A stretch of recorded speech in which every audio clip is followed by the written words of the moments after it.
So we've talked about a couple of the tools up here. We've talked about our trim tool, and there are a couple different versions of it, our selector tool, and our grabber tool, and a couple different versions of that. I'm now going to show you something called the Smart tool, which switches between all of these depending on where your mouse is placed.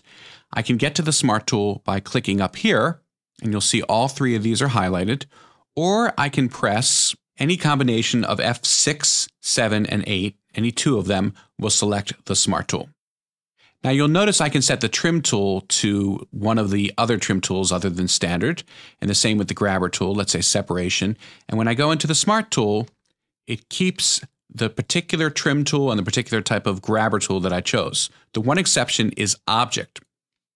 You can't use an object grabber with the Smart tool. If I go into the Smart tool, it changes it back to the time grabber.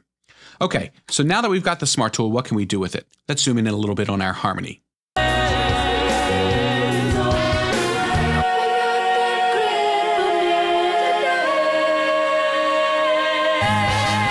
Okay, so if I use my Smart tool, when I'm in the center of a region, you'll see it looks like a selector. I can select, I can drag, I can do everything I'm doing with the selector tool. If I move to one of my edges, it becomes a trim tool. I'm going to go back to my standard trim tool, go back to my Smart tool, and you'll notice that I can drag left and right. I can drag the end left and right.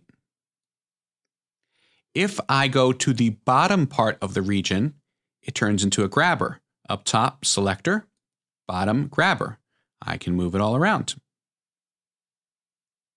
So it's a combination of selector, trimmer, and grabber based on where I am in the region. Now there's one more thing that you can do with the Smart tool, and that's create fades. And I'll talk about that in the next lesson.